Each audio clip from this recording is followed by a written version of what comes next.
You're listening to There's a Lesson in Here Somewhere, a podcast featuring compelling conversations with exceptional people.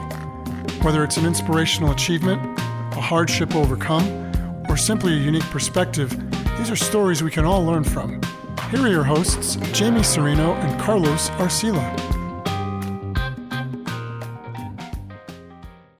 Hello and welcome to There's a Lesson in Here Somewhere.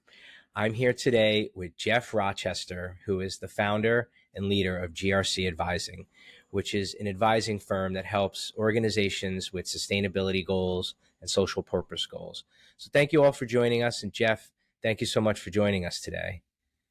Thanks for having me. I'm really looking forward to this. Yeah, I think it's going to be a great conversation.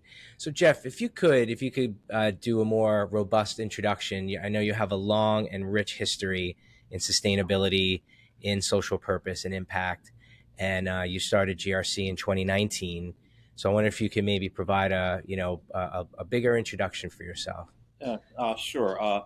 The origin story is really, I was born in Barbados. I moved to the United States when I was 3 years old, Brooklyn, like every West Indian. My dad was a diplomat to the UN. So our kitchen table conversation since I was a kid, what was about a better world? I can remember when the US invaded Grenada and my dad's head just about flew off his neck. Yeah. Back in the days of the Cold War.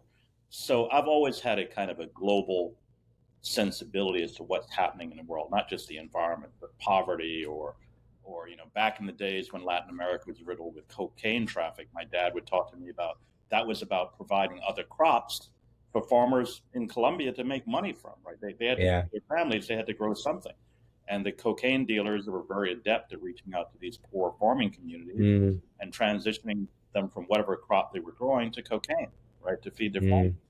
So anyway, I did Georgetown Wharton. I came out of grad school, and I was very focused on brand management and marketing. So I worked with Procter and Gamble first, and then I followed the arc of industries hiring people from packaged goods marketing, from Pepsi and Coca-Cola and Clorox, into other sectors. I went into travel when Marriott and Hyatt were duking it out, right? And they were looking for packaged goods marketers. So I went to Marriott, then I ran marketing at Radisson. Then I moved to the cable industry when cable was moving from, analog cable to broadband, to all these other services. I was recruited into Comcast when we were selling paging, long distance phone, home security, broadband, and digital cable. Yeah, I remember that time. Yeah, and then I went from what's called the pipe, so DirecTV, EchoStar, Comcast, Time Warner, they're the pipe into the home. The content side, I was over at Showtime in marketing. Then I went to World Wrestling, those crazy guys, wonderful business, always on the cutting edge of marketing, WWE. And then what's relevant to this conversation is I went and ran marketing for the Nature Conservancy, and I did that for about 10 years. And that was really my education in nonprofits and my education on climate and sustainability in the environment. And what's great about the Nature Conservancy, I'll refer to them as TNC, is they're very corporate friendly. They believe that you can't save the planet without the biggest companies in the world: Walmart, Google, Rio Tinto, big mining company, Dow Chemical, BP, Chevron. These are companies that a lot of environmentalists feel are no-fly zones and non-starters. But the reality is, and this will be one of my themes for our chat today, is these companies wield enormous resources, financial, and they have enormous muscle. Look at Walmart's ability to influence all of their suppliers. So that's in my DNA. And then I started this consulting practice, and we focus on three things. We do marketing and branding, we do strategy, and we do impact investing with for-profits and not-for-profits around a host of social issues, from voting to climate to sex abuse to a range of issues. But we do lean in on environmental issues. Yeah, so with GRC, I did notice that there is this sort of full big picture approach that you have, which is great. So you were mentioning, the Nature Conservancy, wanting to lean on corporations or understanding that needed to happen. And it makes you think about the UN Sustainable Development Goals, where they have a similar approach. And so I don't know if the timing of what the Nature Conservancy was doing coincides with the timing of the launch of those goals. I know they renewed them. So they were kind of there with that idea. The UN was there with that idea, and so could you talk a little bit more about, I feel like maybe that something that was recognized and changed a little bit, and then how corporations have, or at least some have, picked that up and said, we do need to do something here. Yeah, so to be clear, the Nature Conservancy is an embrace of corporations, and I wasn't there. They're over 60 years old. It's just part of their DNA. It has nothing to do with Okay. They were there already. I suspect Yeah. part of why they were there already is, quite frankly, they started focusing on land management, protecting land. And because of that, I think they got to know big landowners in the US who were probably fairly wealthy. And so they've always had a symbiotic relationship with big business, holding them accountable, but not disqualifying them, right? Yeah. I think part of what's driving the corporate interests, and it's kind of obvious, like I'm a student of business. Like I said, I went to Wharton, I went to Georgetown, I studied business. There's this notion of stakeholder theory. In the press, we talk a lot about shareholder theory, and clearly shareholders get 90% of the attention. But if you're a student of business, the fundamental premise of business is any CEO, private or public, should be thinking about their stakeholders. And there are three. They're your community, they're your employees, and then they're your shareholders. And so, for example, if you look at the employee side of it, young people, if you're a CEO of a Fortune 500 nowadays with thousands of employees, you are hearing loudly from your employee stakeholder group about their desire to see the company that they work for, they spend so much time with, reflect their values. So that pressure is undeniable. Look, when I came up in business, I kept my mouth shut and I did as I was told. Today, people feel they almost have a seat at the table.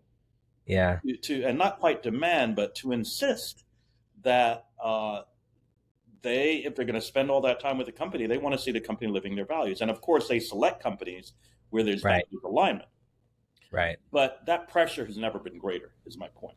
Right. Yeah. Maybe it was lip service years ago, but today, in today's world, the past 10 years, that's a real thing. Right? Yeah. If you want to attract these Gen Z employees, these new employees, you have to demonstrate, your corporate social responsibility initiatives, which climate would be a part of that, climate and the environment. The other pressure is financial institutions, right? SEC, investors. Paul Pullman is legendary for being the chairman of Unilever many years ago. And he was out ahead of many people on this topic. And he said probably 15 years ago, I'm paraphrasing, I don't exactly know the story, but his thesis was, if you're an investor in Unilever and you're just looking for monthly and quarter to quarter, we are no longer the stock for you, because we are going to mount an initiative around ESG and around environmental sustainability. And this is not going to transform the company overnight. And we may not achieve the kind of returns that you may be used to, but we are going to make sure that we're being right by our stakeholders, our community being one of them. Yeah. So, I think the evolution of business in digging in on these issues is multi-layered. It's coming from their investors. It's coming from community pressure. Trust me, if you live in California, and some would argue California is too far, in one direction. Right. But there's enormous pressure coming from the state. And by the way, California is one of the largest economies in the world. I know. Yeah.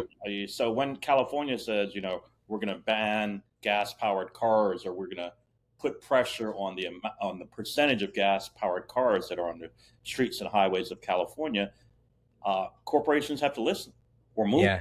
Or move. Huge impact. Yeah. Yep. So companies that embrace this, I mean, would you say it's like, a luxury to be able to do this, like for Unilever to be able to declare that and even say, like, we may not hit the returns that you want, and people aren't running away from that company? Well, some did. I mean, Indra Nooyi was at Pepsi, and she's legendary for trying to, and I met with Pepsi back in the day, one of their mantras was, we're going to get the sugar, the fat, and the salt, out of a lot of our products, right? We're going to cut. Right. And she almost didn't survive that, right? They got punished by Wall Street. So it's not all wine and roses, when you get the path.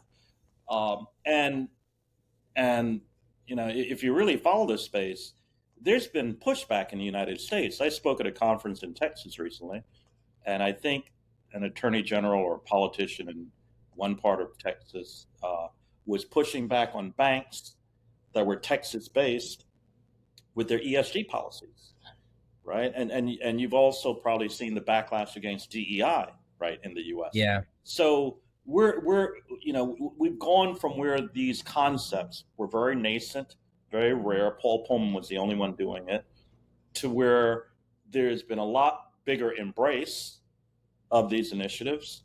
Yeah. Where now there's backlash on some of these. Yeah.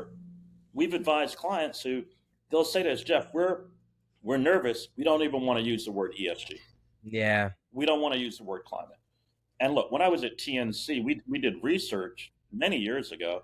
So, people may not remember this either. In 08, 09, 2010 in the US, the divide over climate was very sharp. Yeah. We did focus groups and there's an art to the language you use. You talk about weather events, right?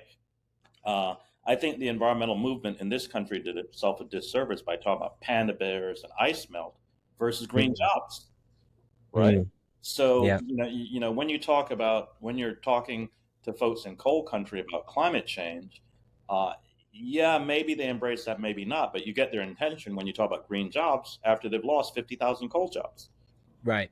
So I think that's an interesting, way to put that. And if we want to sort of talk about climate change as an issue, where do you see that now? Because, it's what I've been reading. Psychologists will say people are not responding anymore to the data. Like, everybody knows there's a problem. We're not going in the right direction. We're not doing enough to stop it. But yet it doesn't seem to be enough to get people to change, right? Or maybe there is some change, but not enough. And of course, there's how is the media portraying the situation versus what may actually be happening out there. But what are your thoughts on just climate change as one of the issues? And, if you have any clients that you're advising on that particular issue. Yeah, so I'm very much a pragmatic optimist, and again, a lot of that I get from the Nature Conservancy. So, do you want to sit around and argue with someone about climate change all day long, or do you want to get to the other side of the conversation, to the action that's required, or Right. the sensibility that you're trying to instill? And just for your audience, there are two groups that know this debate better than anybody.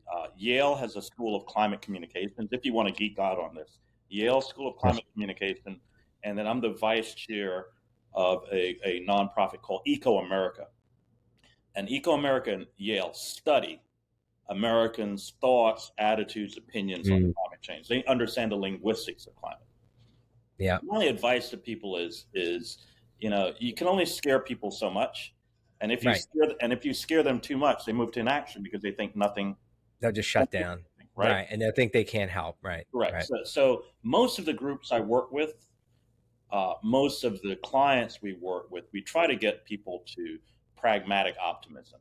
And look, if you know your investors, if you know your employees, if you know your consumers are scared of the word climate or climate will not get it done, fine. Right. Talk about it in other ways. The environmental movement for years has felt that the biggest advertising campaign for climate is weather reports. I've friends in Miami. Miami's flooding. Miami was terrible last year. Yeah. And whether people connect that directly or not, they know something is happening. Right. They know their insurance rates are going up. Right. They know they're seeing weather patterns that they did not see as a kid, and it's having an economic impact to them, a negative consequence to them. So then once you establish that, you've got to, what can you do? Yeah. And then, by the way, if neighborhoods are being redesigned, if buildings are redesigned to be more climate friendly, whatever that phraseology is, you push people in that direction. Right. They're not stupid. They're going to have to move in that direction. Right. Right. Yeah. So when people's personal lives get affected, then, they may come to that conclusion. And even if someone who is like anti-movement, they may, come to that conclusion. What does sometimes happen, though, is that the quote unquote other side gives them talking points for why, it can't be that. Right. And so, and you talk a lot about getting to a bipartisan solution, right? Because it'll happen all day where one side has an argument, the other side comes up with talking points against it, and people just walk around parroting the talking points. So how do you get past that to, like you're saying, action? And how do you help a company who has decided to declare this is going to be our issue? How do you help them get out there and sort of cut through all of that? Yeah, so I mean, some of this is not rocket science. We all have to be better listeners. I was invited by EarthX, so I'll give a shout out to Vikram, who's a very good friend of mine. He works with Trammell Crow, and Trammell founded a group called EarthX out of Dallas. It's one of the largest climate summits in the U.S. And it's targeting consumers to educate them on climate change. It targets investors. So they had a capital summit I spoke at, and I spoke on this topic. I had the pleasure of moderating two congressmen. One was Chuck Fleischmann, who's a Republican, and the other was Mark Vesey, who's a Democrat. They're both from Texas, and they both have powerful positions on Capitol Hill, and they've found common ground around energy and renewables, right? And we had a lovely conversation where we talked about transitioning the U.S. economy to more renewable energy. Well, that's jobs. Yeah, That's national security, right? right. You know, we'll talk now or a little later. I'm excited that the U.S. seems to finally be moving on nuclear. Bill Gates was all over the news last weekend about a company called TerraPower that he's backing, and I have line of sight to some other nuclear initiatives. And nuclear was kind of a non-starter in the U.S. for years because of safety issues and other things. But I think the world is coming to a rapid conclusion that solar and wind are good, but they won't get us there. Certainly not as fast as nuclear could. And quite frankly, the U.S. is behind China, and Russia and Europe on nuclear. So, back to your question and your thesis, we all have to be better listeners, and we have to find common ground. And if the word climate is a no-fly zone, or the phrase ESG is a no-fly zone, I wouldn't get so flustered about it. I would figure out how you get to the other side of the conversation. And what I'm happy and really beyond happy, I'm excited that the Inflation Reduction Act has unleashed about $700 billion of tax credit and other incentives for behaviors and initiatives addressing climate change. Well, that's real. I mean, that's not partisan money, right? Right. That's green money, and people are taking advantage of it. And one of our clients, a group called ACAP, which is focused on is Accelerating Appalachia. They're a group that educates farmers on climate-friendly practices. It could be called regenerative ag, but the USDA is funding it. They call it climate smart agriculture. In essence, all that means is better farming practices that reduces the use of water, reduces the use of pesticides. And by the way, there's been a realization in the U.S. and around the world that open field land, agriculture can sequester carbon. So the USDA has allocated $3 billion, Jamie, to that initiative. That's real money. Yeah. And by the way, a lot of that money is going to go to red states and blue states. And I think at least Gates was talking about this eloquently yesterday, that a lot of the momentum in the U.S. around nuclear is in red states. So I think when you talk jobs, when you talk money in people's pockets, when you talk how do you mitigate or avoid climate disasters, weather-related disasters, people listen. Yeah. So do you see, like, now, someone like Bill Gates gets behind nuclear? That's fantastic, because for a while we were stuck. I mean, we're still kind of stuck because of the danger, right? The danger and perceived danger, right, based on some incidents. It's actually safer than a lot of other technologies. And when people think of bad things that have happened, those were platforms and technologies that are very different than the platforms and technologies that we're talking about today. Order of magnitude, I think you could call today's movement second and third generation nuclear versus first generation. So I quite frankly, I think the industry needs a PR campaign. Right. A lot of people still have these lagged perceptions of what nuclear is, and also they think about these big facilities. They're not thinking what are called small modular reactors, SMRs. Right. So, fingers crossed, but I think 22, 23, 24, 25 are the years where the U.S. kind of crosses the chasm on nuclear, and the public will start to see enough initiatives that are coming in on time, on budget, and Yep. having a real impact. Yeah, because it suffers from the situation of like a plane crash, right? So everyone will say flying in a plane is safer than driving, but plane crash is massively catastrophic, and it's difficult to forget that. And then the other thing is you have not my backyard, right, with nuclear reactors. So trying to overcome that part of it too is going to be, I think, a bit of a hurdle. But it's good. Now, when something like that happens, then, it's kind of an obvious question, but like, is this like the dominoes that start to fall? Is it the tipping point? You feel like Bill Gates comes out. So then what do you see happening next? Well, so I haven't thought much about it, but I think two things will happen. Obviously, it gives people confidence and hope and momentum, right, for other initiatives that have been sitting on the sidelines. Maybe they were stuck. So it will free up more capital. Mm-hmm.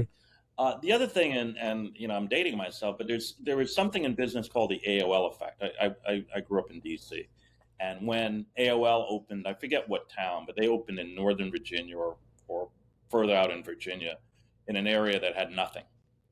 And 5 years later, there are all these satellite businesses that grew up around AOL. So the layering of jobs and opportunities, and for other startups associated with building these complex nuclear facilities, is going to be tremendous. Yeah. And it's going to be, this came up. I had not thought about it, but in the session I did in April with the two folks from Capitol Hill, we talked about small business. And so when the U.S. embarks on a renewable energy policy, you think about Tesla and the big companies, but you forget that these huge initiatives breed and foster a whole ecosystem of startups around them. Right. So that is momentum that ends up, having a more lasting effect. So hopefully that'll happen here. So it's interesting, like when you talk about some of these issues, there are sort of negative ways to talk about them, but you said you like to be optimistic, and you keep bringing up, points of progress with a lot of these issues. Like any of the issues that we talked about, you brought up significant points of progress. So, I know that's a sort of philosophy you like to espouse, but maybe you could talk a little bit more about that. So I'll talk about two things. Here's another thing that if your audience wants to geek out, Edelman, Edelman, Edelman is a marketing firm, well-known global. They do something called the Trust Barometer every year. They go out to about 20 countries. They query thousands of people, and they get their opinions on the relative trust of four sectors: the government, nonprofits, the media, and corporations. And what that research has shown trended over at least the past 7 years is that increasingly consumers in these 20 countries, major countries around the world, including the US, increasingly the public trusts the government and media less, and they put more faith in corporations and in nonprofits. Yeah. So back to our earlier conversation about why are companies leaning in, and is this a fad or is it a real trend? Part of the real trend is the public is looking for the private sector to solve these problems, right? Yeah. And they've lost faith in the ability of government to get it done, and they don't trust the media. And CEOs, quite frankly, are part of that. CEOs are being looked at for leadership. Yeah. Right. So let me give you a quick bright story, though. What a lot of people, I have to be careful how I frame this. On the one hand, this is the age of innovation around climate solutions. No question about it. Innovation, capital, startups, all of it.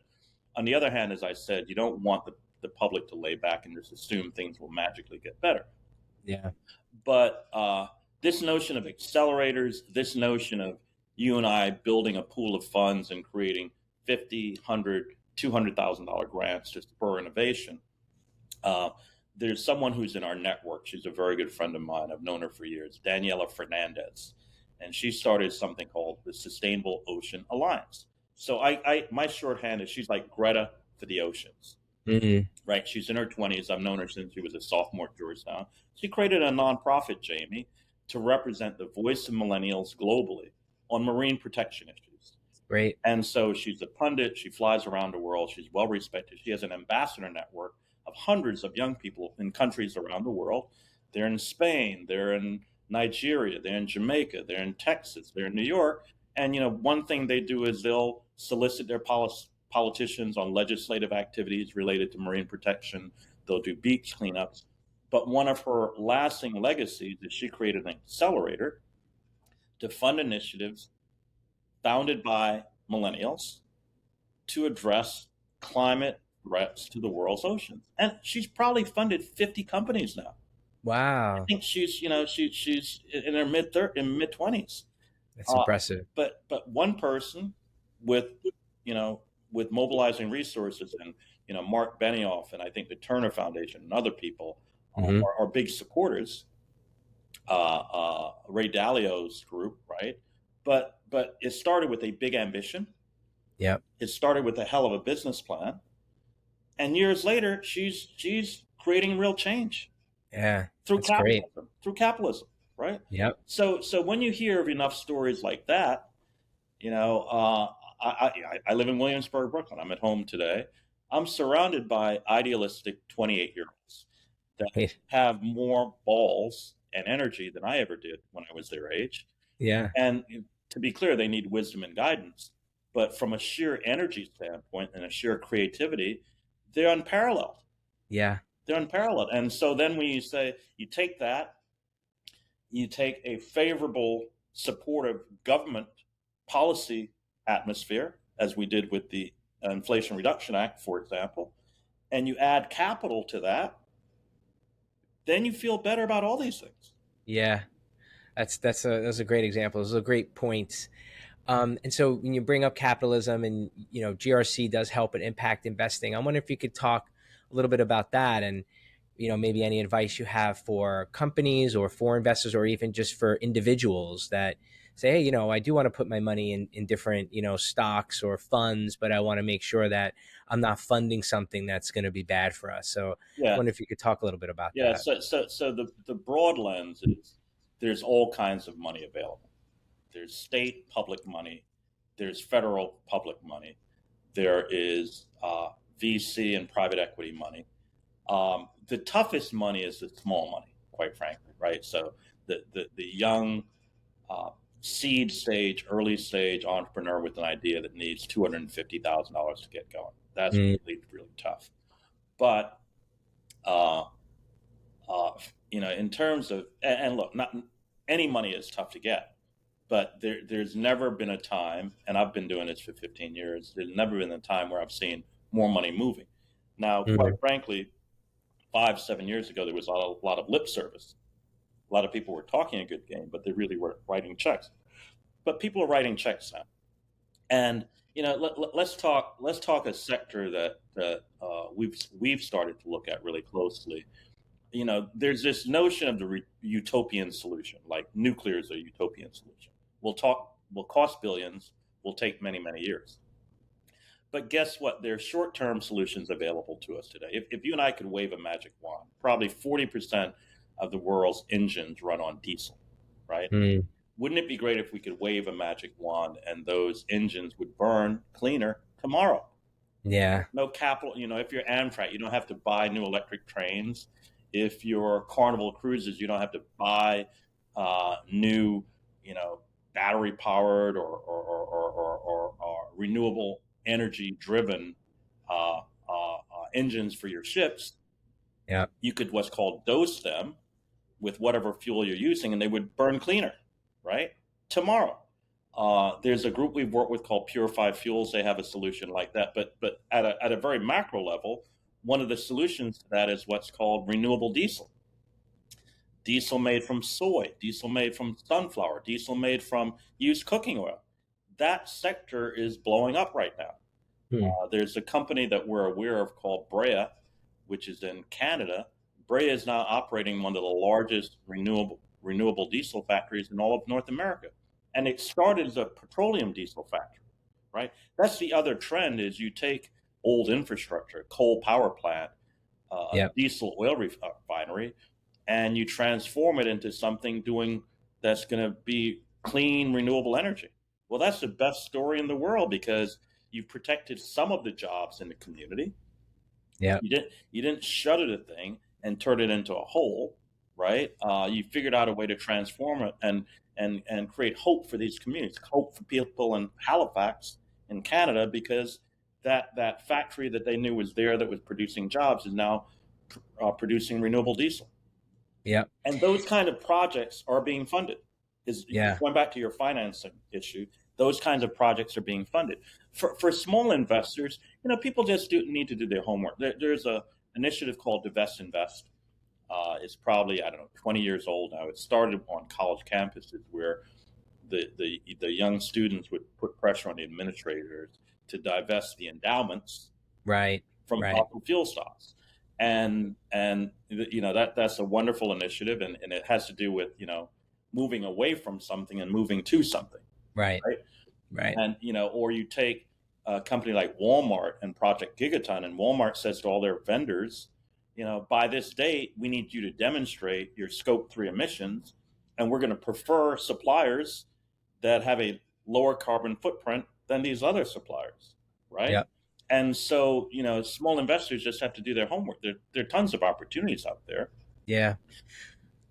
Yeah, and I'm glad you brought up Walmart because they're an example of a company that kind of like turned it around from a sustainability standpoint, and I think it's through education and through acknowledging. Like, I think someone showed them, and then they were like, "Hey, you're right. Let's change." And a lot of people now hold them up as an example, which is a pretty cool turnaround story. I wonder if you could talk a little bit about that and like any advice you have for a company that feels like, oh my God, like everyone hates us because we're doing all this stuff. How can we turn it around? How can we do what Walmart did? Yeah, and I would be careful when you say someone showed them. Look, I always tell people these companies are filled with our neighbors and our friends and our relatives, our cousins, Yeah. etc. So these aren't like Martians from some other planet. These are us. Yeah. The issue is the incentive. So, I use this example a lot with people. For all the people that are super critical of capitalism, if you're a young person and you went to a school like Georgetown, a school like UPenn, look in your parents' 401k portfolio, right? All those companies you hate are probably in their portfolio, which drove your success into college, Yeah. right? So I think we all have to like take the temperature down a little bit. And this is really like 3D chess. And I'm not trying to obfuscate or give companies a pass. I'm just saying that there's certain behaviors that are predictable. If you're a publicly traded company, you respond to Wall Street, you have to report quarterly earnings.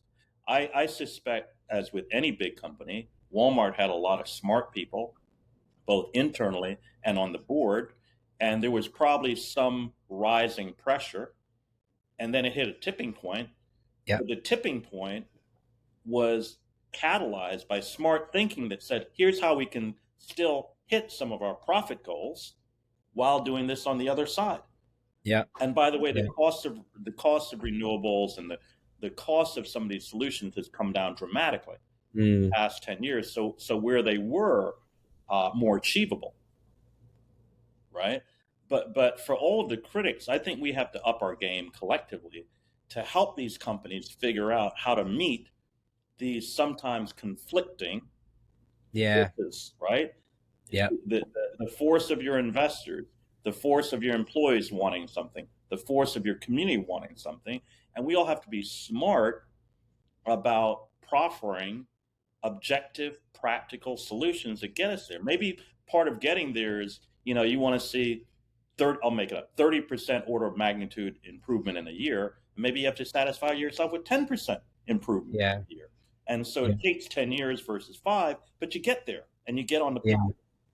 Yep. And I there were two things in there that I like that you said. So there's like there are times there's conflict, right? And there can be competing initiatives, or there can be conflicting priorities, or Yeah. and so it sounds like it's not insurmountable though, and if you can acknowledge that and work through it, then there could be a solution. You just get through to the other side, as you're saying. The other thing you said there, I think that's worth noting, is like turn the temperature down a little. And it's tough now. I think we are in a little bit of like a kind of black and white or 1 or 0 kind of world, and if a company's not doing something great, they're evil, they're bad. But like you're saying, like some of our friends might be working in there, our neighbors, Or you're buying um, their products. and we're buying their products, right? Using their services. People don't like Amazon's carbon footprint. I live in a building. The lobby is packed with Amazon packages Stacked every with day. boxes. Yep. Yeah, and the thing is though, everything is on a spectrum, and I think if we can turn the temperature down, and instead of I mean, there are times when you do need to wave your fists, and you said like you're surrounded by some people in your community that maybe are doing that, but other times it's more about like maybe we can make them an ally and we can help them change. It doesn't always have to be so black or white. So is there anything else you could add there about that particular Yeah, concept? no, not really. Again, the insight to me is these are your neighbors, these are your family. Yeah. And by the way, capitalism has probably been pretty good to you, right? Yeah. So I don't think it. I love capitalism. I don't think it's about doing away with it. And to be clear, there are bad actors, right? There are bad Yeah. actors in business, but I think for the most part, businesses want to do what's right for those three stakeholder groups. Yeah. They have disproportionate pressure from shareholders, but take the fashion industry, right? You're operating a factory in India or China or Africa, and you're polluting the river down Yeah. the way, right? That's unacceptable. Or Yeah. you're not paying your female factory workers a fair living wage. That's unacceptable. Yeah. So the good news is, I've been doing this for a while. I've been doing this since my early 20s. I've seen a market evolution in the way businesses think about this stuff. Mm-hmm. Some of it is through external pressures. Some of it is through internal pressures. Yeah. You can create a lot of change from within. And I guess on that topic, I've seen situations where you maybe have a mid-tier or upper tier management that wants to bring these changes to the organization, and they have a hard time convincing like the C-suite or the board. Right. Any advice there for someone who's in that position, who's fighting for change internally, but they're just having a hard time convincing the C-suite and the board? Yeah. So a couple of things. If you're more senior, you look for allies. Board members can be great allies. Mm-hmm. And well-structured boards where there's someone on the board that knows technology, there's somebody on the board that knows marketing. Increasingly, boards are adding people that know ESG and sustainability, and they become huge levers with your CEO because they're on the board. So if you're a senior level, I was advising someone a couple of weeks ago we were having this conversation, and I said, do you know your board? So they were senior enough that they have limited access, but some access to the board. Yep. Like, who's your ally on the board, right? Create an ally at the board level. Yep. If you're not at that level in the organization where you don't have visibility to the board, one of the most important things that I saw created at the Nature Conservancy were employee resource groups, ERG. And so this could be a resource group, or these are affinity groups, veterans, women, people of color, whatever, you pick it. Those, I think, are highly effective at change management, right? Because they get the respect and the attention of the CEO. A lot of times those groups have a direct line of communication into the CEO, and their way of the CEO listening and understanding, right? So depending on your organization, if they don't have a philosophy around ERGs, employee resource groups, this is something that if you're a mid-level manager and you went to your head of HR and you say, hey, I think we have an issue with women. We have an issue with young people. I'm a manager. I have a lot of young people. I know peer managers that have a lot of young people. They feel they don't have a voice. Maybe we should create a young people's whatever, right? Employee resource group. So I just think that, again, if you're the one complaining, if you're one that wants to see transformation, we just have to up our game. Yeah. Right. And there's so many interesting case stories of companies willing to listen and being forced to listen, right? Yeah. You know, take turnover. Like if you don't address the needs of these young people, you'll be non-competitive in terms of Right. your ability to attract talent.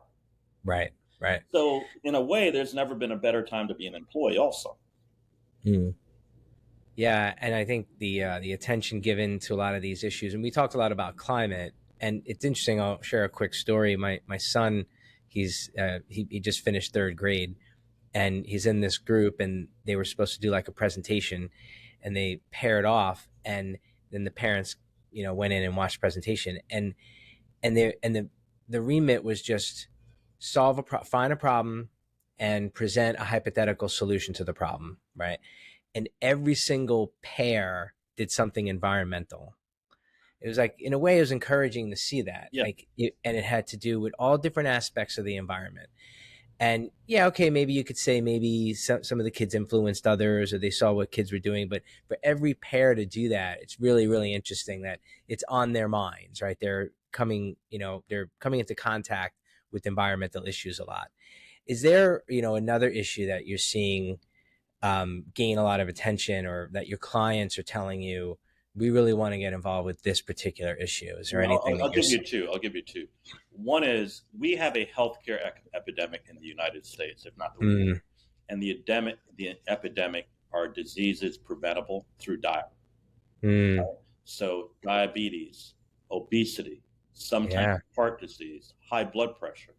These are all things that intuitively we know, and scientifically we know there's causation between diet and lifestyle and your propensity to have these conditions, right? Mm-hmm. And yet we work with a guy called Carter over at iSelect, and he used to run a conference called Crusonia. And the major thesis for what he espouses is that we need to be thinking more about the intersection of the ag economy, right, and healthcare. Mm-hmm. And we spend 1.7 trillion, I think, on diseases preventable through diet, and we spend 1.9 trillion on all healthcare. We don't look at that as a 3.5 trillion dollar war chest.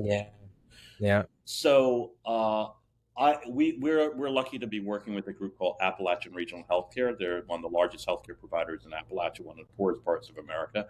And this hospital system of 14 hospitals, one of the largest, again, service providers in Eastern Kentucky and West Virginia, some parts of West Virginia, they're really leaning in on prevention. And I'm proud of the work they're doing. And when you go down that road, you end up realizing you better care about K through 12 education. Yeah. You better care about food deserts and food banks and access, right? You better care about the grocery stores. Like you end up, look, you're a healthcare provider, so you can't do it all. But if you want to see fewer patients landing in your emergency rooms, you better have a point of view in each of these elements of the ecosystem that can address these issues, right? And some of it is, again, for the folks complaining and on this side of the equation, we just have to be more innovative and smarter in our thinking, right? And you want to go back downstream. So guess what? If you care about people being obese in their 30s or having high blood pressure in their 30s, you better start to talk to kids K through 6. Yeah. So preventative health, food as medicine, is one topic that is really blowing up, and the other one is food waste, right? And again, so going back to climate, food waste as a climate issue is like number 4 in the top 10. Wow. And it's preventable. Again, here's the thing that you don't have to hire a bunch of nuclear scientists to figure out how to address food waste. Yeah. I was at a conference sponsored by a group called ReFed. They're one of the largest nonprofits in the U.S. focused on tackling food waste. They had a conference, Jamie, they had 750 people in Baltimore. It was huge interest. Wow. And these aren't people off the street. These are community organizations and other nonprofits and for-profits. Chick-fil-A was there. Many corporations were represented. Toast, the company that does all the back office for the restaurants in America, they're a major partner with them. So food waste is coming to the fore. Yeah. The reason I thought about it was one of the panels I sat in on, a professional in the space talked about going to, one of their kids' schools had done a project around food waste, unsolicited. Although daddy and mommy worked in the space, the kids on their own, Right. it is a topic to tackle. Right. Yeah, it's great. Yeah.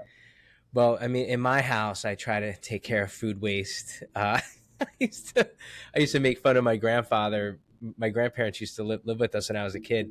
He basically ate everything that no one else wanted, and I feel like I'm becoming that. Well, because you're paying for it by. Yeah, exactly. So I'm doing my part, Yeah.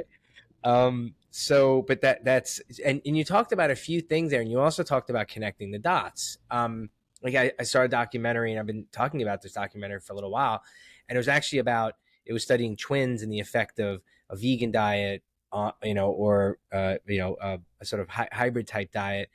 But then the documentary also explored the fact that having a cattle farm puts pressure on the environment, having a pig farm puts pressure on the environment. So there's like some dots that get connected there. Then how about the money, and how about like a chef of a restaurant? And there's all these different dots that get connected there with the issue of can we eat healthier, right? Was the purpose of the documentary. So what do you, and you talked about this a little bit, but just to maybe focus again on it is when there are all these dots to connect, and sometimes there might be conflict again, what kind of advice do you give to your clients when that kind of situation exists? So look, you don't want to boil the ocean, but Mm. you better realize whatever issue you're trying to address. It could be uh, teen dating abuse, right? There's a group called Day One out of New York that we worked with years ago, and the problem they're trying to solve is, I think, order of magnitude in the United States, about one out of three people, predominantly women between 12 and 24, are subject to some kind of teen dating abuse. And by the Mm. way, dating abuse doesn't have to be physical, as we know, it can be cyber. And so, so whatever problem you're trying to solve, I think we all have to be smarter and thinking of solutions as being layered. And maybe you want to get to a solution down here, but there's some layers you've got to go through. I'll give you, not to be overly expensive, voting. Mm. Voting. So voting is a great enabler. If you don't like whatever it is in your municipality, if it's at the federal or the state level. Now, corporations are nonpartisan, but they can certainly enable voting as a way to help their employees feel empowered. So the point being, only 4 out of 10 American companies give their employees a day off to vote. Yeah. So now imagine you're 23, you're working perhaps in retail or fast food. You get an hour for lunch. It's voting day. You go to the line, and the line is 2 hours long. You're not going to vote. Yeah. So I think the broad thesis here is that, and we've heard it, systemic, systems theory. Peter Senge, map all the nodes. You don't have to solve all the nodes, but if you're trying to solve this problem, you better be expansive enough in your thinking, your mapping, and you also have to people need to do better competitive analysis. Trust me, someone else has tried to solve this problem. Yeah. The first thing any client that walks through our door, everyone thinks they invented the cure for cancer, and they're the only one that invented that cure. Back when I used to look at this, there were 1.2 million nonprofits in the U.S. in 2010. There were 1.2 million nonprofits in 2010. There were 20,000 in environment. 20. Wow. Those numbers have probably doubled by then. Yeah. So what happens is, you and I see this movie, this documentary. We say we're gonna create a nonprofit to solve that problem, right? Yeah. And away we go. And we don't do two things. We don't look at the surrounding enabling conditions. We don't map it, and we don't look to competitors and say, you know what, United Way has a pretty damn good program. Yeah. Maybe we volunteer or offer to partner with United Way to solve this problem.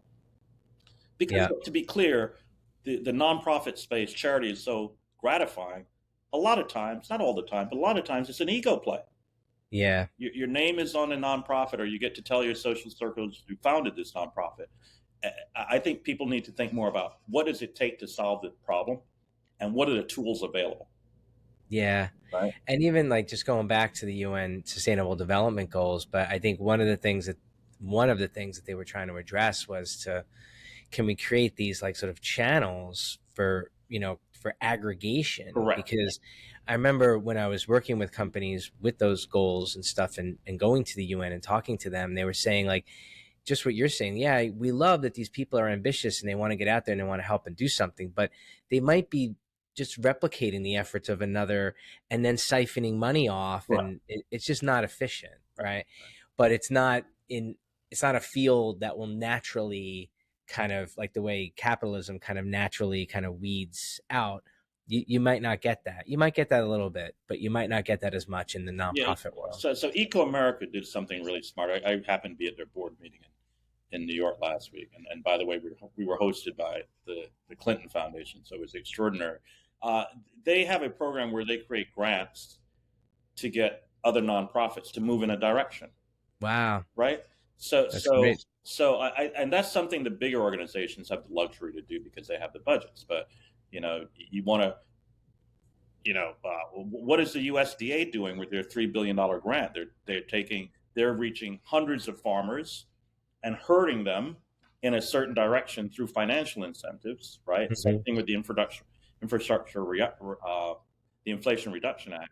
So I think some of the larger nonprofits have an ability to herd the cats through small grants. Yeah, that's really cool. So in coming to a conclusion here, you've already talked a lot about optimism and hope. It would be good to maybe if you have any other comments there about that. One kind of thing I'll just throw in there is that you sometimes hear people saying we're in late stage capitalism, right? Which kind of has this connotation that it's coming to an end. Yeah. Right. What are your thoughts on that? I don't even know what that means. Yeah. And what, without knowing the context for that statement, I would say that by definition, capitalism should keep reinventing itself. Mm-hmm. Let's take a very broad look at capitalism. There was pre-internet and post-internet. Your game had to change dramatically, right? Yeah. There's pre-ESG and pre-sustainability and post. Your game has, you and I are old enough to remember when there were no recycling baskets in a company, right? Yeah. I can certainly remember when smoking was everywhere, planes, Amtrak, etc. So I just think there are these moments in history where capitalism has to evolve. Yeah. And so when someone talks about late stage, what I think about is what is that birthing on the other side? What's the next evolution, right? So things go like this, maybe they go like this, and then they go up, and then right. So I think we're at that point now where I think that social issues, corporate social responsibility, ESG, environmental sustainability are now in the bloodstream. Yeah. And we're moving from playing defense to offense. That's the transition I would argue that we're going through right now is the better companies. Look, one of the biggest benefits of the ESG work and the emphasis on scope emissions, and there's good data behind this, when a company decides that they need to know, if you're Walmart, you need to understand if you're selling toothpaste, what's the carbon footprint of that toothpaste? Yeah. And you accordingly put pressure on Procter and Unilever to understand the carbon footprint of their products. They become better. Right. It sharpens the P&L. You get to really understand these transactions and these parts of your supply chain that you didn't pay much attention to. Yeah. And they're great stories of profit optimization coming out of the ESG Scope 3 exercises. So I think this is good for everybody. It's good for the planet. It's good for the company. It's good for the employees. It's going to be good for the company's P&Ls. Yeah. And with more education, then their products become more desirable. Right. People might actually buy that tube of toothpaste if they know they can recycle it versus buying a competitor brand. And by the way, some companies will fail. Some won't turn the corner. And that's okay also, right? Right. There's a natural cleaning out of these systems, and the better companies will rise to the top. Yep. Yeah. And you mentioned a couple of times us working to solve a problem like recycling, like smoking, and there has been progress. Of course, more problems pop up, but we have the ability to solve problems, or at least work toward them. Yeah, that's the overarching message, and I know we're coming to close. I'm excited. I get to see some of the most interesting things in the world weekly. Yeah. Right. And it gives me a sense of hope. I wish more people could hear these stories. Right? Yeah. Because they don't all make it to the news. But like I said, Daniela, mid-20-year-old woman making a real difference. Appalachian Regional Healthcare, really digging in on addressing, they were born of the coal industry. They were a hospital system that was created by the coal industry to Mm, serve their employees. mm. 60 years later, they're still reinventing. They're still doing really good work. So I see good news from food waste to healthcare to nuclear to EV battery innovation, Yeah, right? It's all there for us. great. All right, I think we'll end there on that positive note. Geof, thank you very much. It's been great speaking with you. And everybody, thanks for joining us. And we will see you next time. Jamie, thanks a million. This was fun. Take care. My pleasure.